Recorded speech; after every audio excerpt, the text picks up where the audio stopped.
I'm now going to talk about Marietta Robusti, also known as Marietta Tintoretta, or La Tintoretta.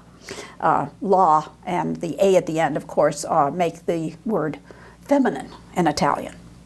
As you can see, she lived in the latter part of the 16th century and only lived to be perhaps 30 years old. She died in childbirth, and she was a Venetian artist. Her father was the very famous Venetian artist Jacopo Robusti, who is known to us as Jacopo Tintoretto. The nickname Tintoretto means little dyer. His father dyed cloth for a living, and it became applied as a family name to Jacopo and his children. Jacopo had both a daughter, Marietta, and sons, Domenico and Marco, who were trained as artists and worked in their father's studio. So you see a huge number of paintings by Tintoretto, some of which may have been painted by his workshop. In other words, some of them may have been painted by Marietta, some may have been painted by Domenichino. It would be very difficult to sort that out. One of the things that we're told in the literary sources is that Jacopo Tintoretto just loved his daughter. He wanted her with her at all times. He wanted her to be able to accompany him when he went out on the town. And so he had her wearing boys' clothes so she could accompany him. Now, that's going to be something interesting in a few minutes we're going to talk about.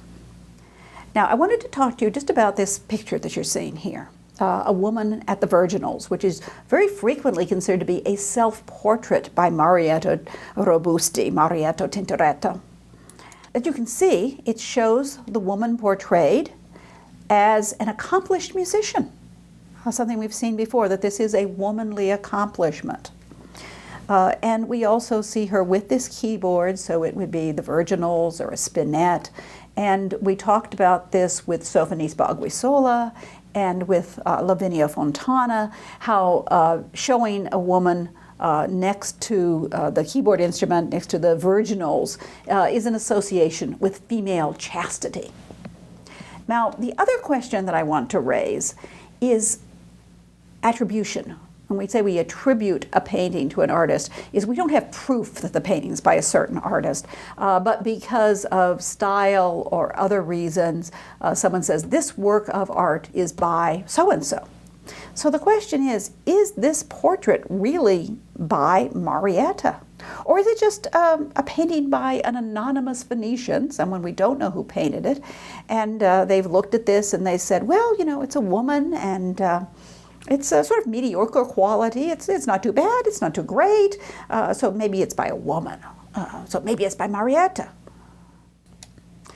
This is another portrait that has been considered to be by Marietta and has sometimes been considered to be a self-portrait, I believe, probably because people think it looks like the woman that we saw previously. But if you look closely, one difference you can see is that the hairstyle is a little bit different. This woman is wearing braids around her head, and she does not have the cleft chin that we see with the woman with a spinet. So maybe it is the same woman and maybe it's not. This woman is very richly dressed. She has a long pearl necklace. She seems to have jewels. Perhaps that's a bit more jewels than a painter, who is essentially a middle-class person, would be wearing. And she's wearing rich velvet, and of course she's associated with this very luxurious carpet that they would often have over the tables, not on the floor, because these are just too luxurious to walk on. So this frontal image of a woman, is it Marietta Tintoretto? Or is it a portrait of another woman by Marietta Tintoretto? The same questions apply. Do we have any evidence? Now, one of the things we know about Marietta was that she had opportunities that her father did not allow her to take advantage of. As we said, her father wanted her to stay with him. He didn't want to part with her. So when the Emperor Maximilian II Or the King of Spain, Philip II, invited Marietta to become a court painter at their courts. Jacopo refused. Now remember that a woman was legally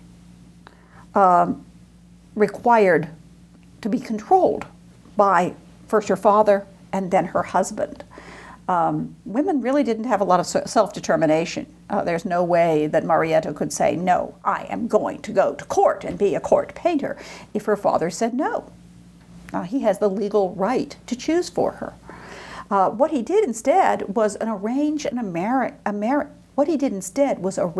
marriage to a Venetian jeweler. And her husband agreed that he and his new wife, Marietta, would live with Jacopo, with their father, in the household, so that he could still have the advantages of her company and presumably of her skills, that she could continue to work in the workshop. However, her life was not that long. She died in 1590.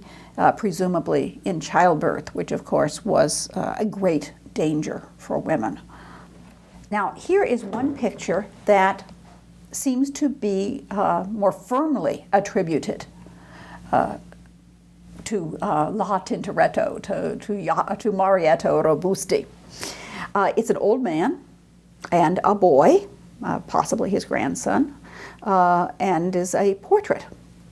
And this painting was attributed to Tintoretto, in other words, to her father, until they cleaned it.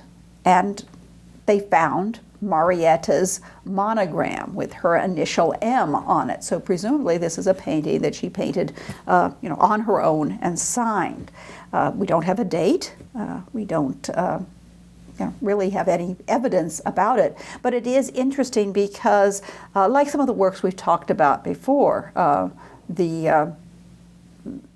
works that have been attributed to David, or works that had been attributed to Franz Hals and were found to be by women artists. This is the same thing. Now they have evidence that this painting is actually by Marietta. In October of 2009, there was an article by Duncan Bull in the Burlington Magazine. And the Burlington Magazine is a very prominent art history journal that comes out of England. It's supposed to be I believe it's supposed to be the oldest, the original art history scholarly publication. But at any rate, Duncan Bell rejected the attribution of the woman at the Virginals to Marietta, and he, just basically thought it was by an anonymous, mediocre Venetian artist. And then he illustrated a painting that he thought was by Marietta. And you're seeing that reproduced here. It's a portrait of a man and what looks like a young man, or perhaps an older boy. But his suggestion, and I'm not going to go into his entire argument because you can go and read it in the Burlington Magazine, he thought he could identify these people in the double portrait that's in Dresden. He thinks that the boy on the, as we face it on our right, is actually Marietta dressed up in her clothing as a boy. And he's also identified the man as one of the patrons of both Tintoretto and of Titian, Jacopo Strada. And so here we see Titian's portrait of Jacopo Strada and a double portrait with a person who looks like he is Jacopo Strada, and the person who has been tentatively identified as La Tintoretta Marietta. And Bull believed that this painting is actually by the hand of Tintoretto Marietta Robusti.